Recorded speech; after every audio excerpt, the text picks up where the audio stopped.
guess we gonna be sharing more now. So yesterday was my firstborn's 4th birthday. And while we were like spending that day just like doing some fun stuff and having her birthday party,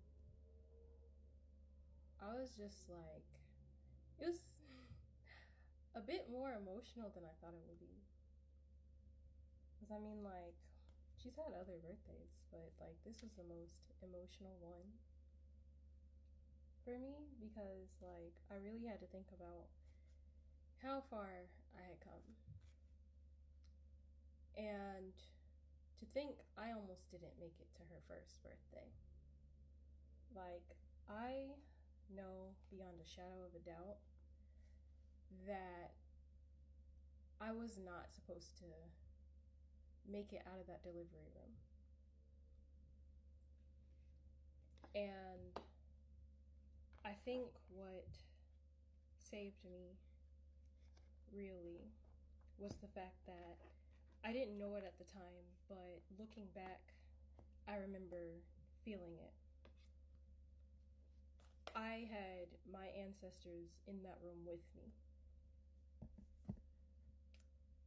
And it was funny because previously, before that, I was not connected to anything divine, actually.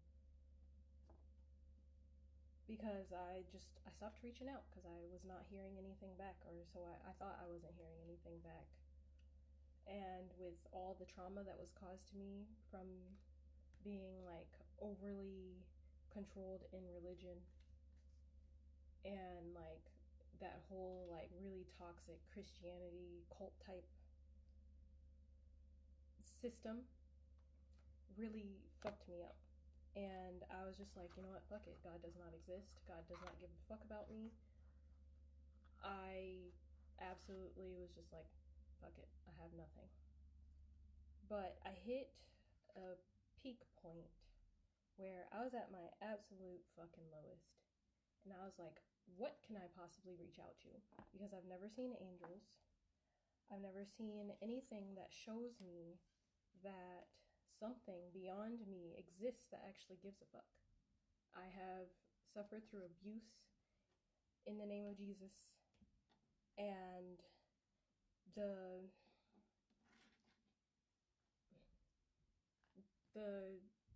religion really devalued women in general and exercised this control that I could not understand at the time that I even was indoctrinated into it, let alone, like, I knew it wasn't right because as a kid, your intuition is on fucking point.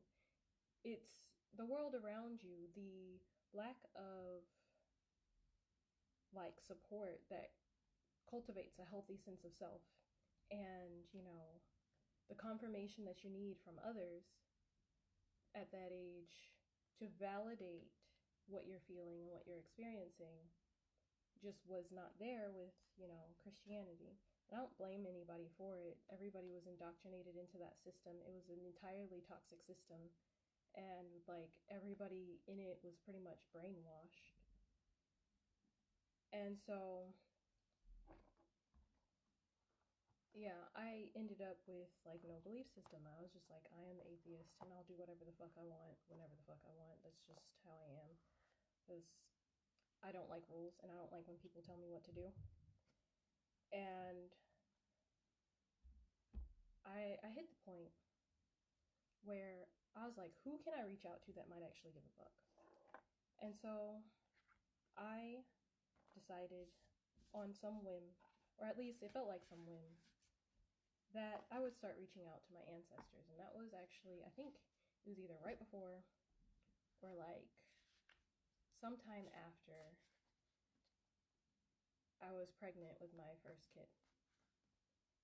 And I reached out to them and I started like talking to them more and just like having conversations.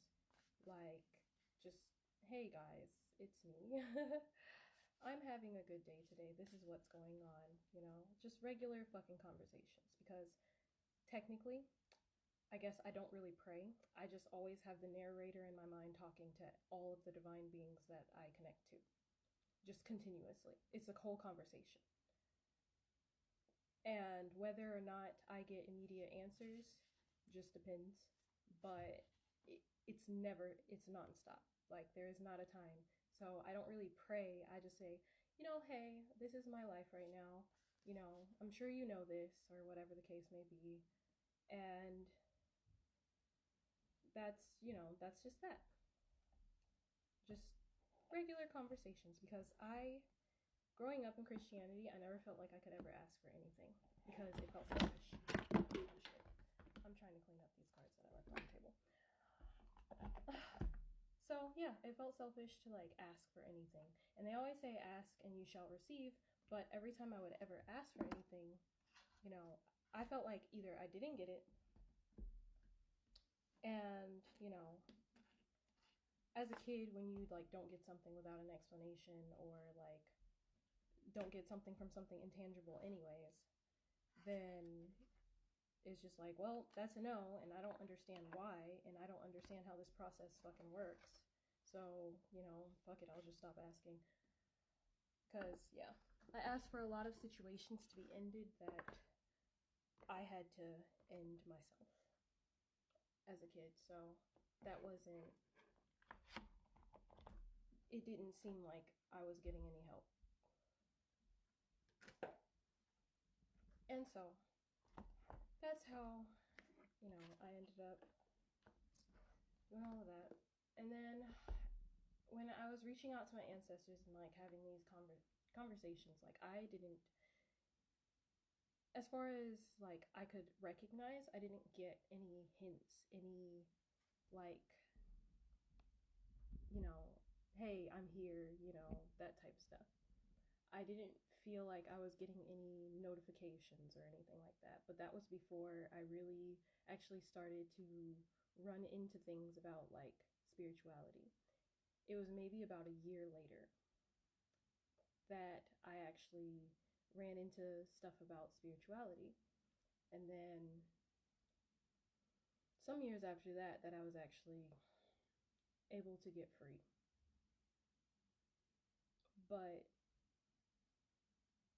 I I know beyond a shadow of a doubt that I was supposed to die in that delivery room. And if I hadn't just gotten that inkling to just start talking to my ancestors, I would have never been led back to like the truth of the creator and like this force that created us, or whatever anybody wants to believe. You can believe whatever you want. I will never push my belief systems off on another person. But for me, the truth about the creative force that made all of this. And her fourth birthday was really emotional for me because like it's the first time that I was like away from a lot of like toxic people and not scrambling around to just do birthday stuff for basically what felt like everybody else involved and less so about the kid. But yeah, and then I thought back to the times that I almost didn't even after her birth, even after I knew I was supposed to die in that delivery room and I ended up waking up, I, like with the postpartum depression, I almost didn't make it through that either. So yeah, maybe I'll do a part two.